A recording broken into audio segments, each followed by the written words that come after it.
আসসালামু আলাইকুম ওয়া রাহমাতুল্লাহি ওয়া বারাকাতুহু। কাছে এবং দূরে যে যেখান থেকে দেখছেন, কেমন আছেন, কোথা থেকে দেখছেন জানিয়ে দিবেন। আজকে কথা বলবো বাংলাদেশ দলের টি-20 বিশ্বকাপ নিয়ে। আপনারা সকলেই জানেন বাংলাদেশ দল ইতিমধ্যেই যুক্তরাষ্ট্রে গিয়ে পৌঁছেছে। তো বাংলাদেশের বিশ্বকাপ দল ঘোষণা করেছেন বিসিবি। সেই 15 সদস্যের দলে আপনার আমার পছন্দের অনেক ক্রিকেটারই নেই, তবুও বলবো বিসিবি যে দলটি ঘোষণা করেছে আশা করছি বিশ্বকাপে ভালো কিছু করবে। আসলে বাংলাদেশ যখন নামটা উচ্চারণ করা হয় তখন শুধুমাত্র ওই 15 সদস্যই থাকে না, ওই 15 সদস্যের মধ্যে সীমাবদ্ধতা থাকে না। আমরা যারা দর্শক আছি অথবা ক্রিকেট ফান, ক্রিকেট লাভার আছি, আমাদেরও আসলে সেই বাংলাদেশ নামক শব্দটাতে অন্তর্ভুক্তি আছে। সেই দিক থেকে আসলে আজকে কিছু কথা বলতে চাই।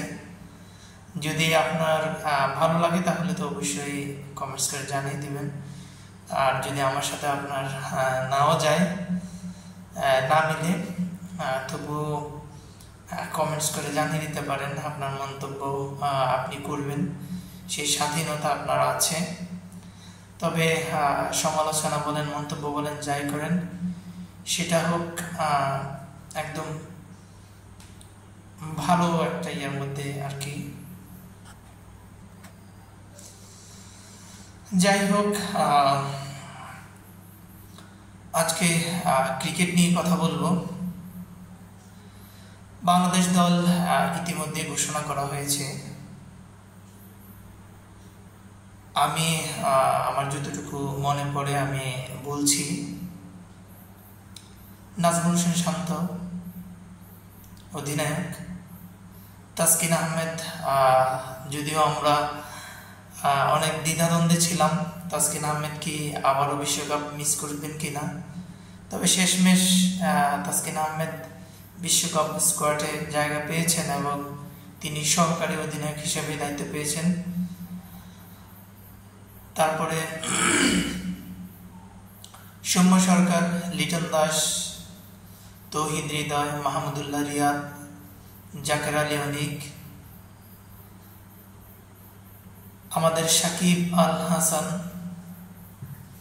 তারপরে পেসারদের মধ্যে আছেন তানজিম হাসান সাকিব, মুস্তাফিজুর রহমান, শরীফুল ইসলাম, স্পিনার আছেন রিশাদ হোসেন এবং তানভীর ইসলাম। এই হচ্ছে আমাদের স্কোয়াড। তো আমরা অনেকে আশা করেছিলাম যে মেহেদী হাসান মিরাজ তিনি দলের সাথে থাকবেন, কিন্তু শেষমেশ তিনি আসলে দলের সাথে অন্তর্ভুক্ত হতে পারেননি। আমাদের আসলে বিসিবিকে কিছু বলার নেই, কারণ আমাদের কথাই তো আর বিসিবি চলবে না। তবে ভক্ত অনুরাগী হিসেবে, ক্রিকেট লাভার হিসেবে আমরা এটা চাইতেই পারি যে মেহেদী হাসান মিরাজকে আসলে দলে নেওয়া উচিত ছিল। যাই হোক, সেটি হয়নি। তবে সাইফুদ্দিনের কথা অনেকে বলেছেন এক ফেস অলরাউন্ডার নেওয়ার জন্য। তো আমি বলবো আসলে আপনি যেখানে খেলতে যাচ্ছেন সেই কন্ডিশন আপনাকে মাথায় নিতে হবে। তাছাড়া সাইফুদ্দিন অনেকদিন ধরে দলের সাথে নেই।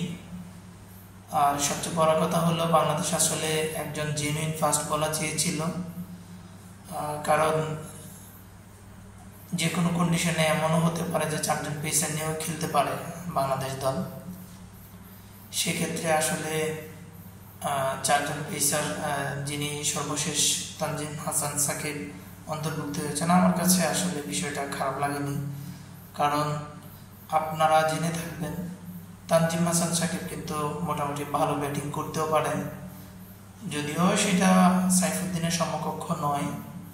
তারপরেও আমি বলবো আমাদের যথেষ্ট পরিমাণ ব্যাটসম্যান, ব্যাটার আর কি দলে অন্তর্ভুক্ত আছেন। সেই দিক বিবেচনা করে হয়তো সাইফুদ্দিনের দিকে আর যাননি। বিসিবি। তো আমার কাছে আসলে দলটা খুব একটা খারাপ হয়নি, তবে দু একটি কথা বলতে চাই। সেটা হচ্ছে, আমার কেন জানি মনে হয়েছিল যে অলরাউন্ডার ক্যাটাগরিতে মোসাদ্দেক হোসেন সৈকতকেও আসলে রাখা উচিত ছিল। তো যেহেতু ডানহাতি বামহাতি কম্বিনেশনের অনেক চিন্তাধারা থাকে, আমার চাইতেও ভালো বিসিবির যারা নির্বাচক আছেন তারাই ভালো বুঝেন। তো আমার মতামত দিয়ে তো আর দল চলে না, তারপর আমাদের মন্তব্য প্রকাশ করা এতটুকুই। তো আশা করছি যে 15 সদস্যের দল ঘোষণা করা হয়েছে, তাদের মধ্যে থেকে ভালো 11 সাজালে বাংলাদেশ ভালো একটা ফলাফল করতে পারবে। আপনার মতামত জানিয়ে দিন, এবং আপনার 15 সদস্যের দলে কাকে কাকে নেওয়া উচিত ছিল কমেন্টস করে জানিয়ে দেবেন। ভালো থাকবেন।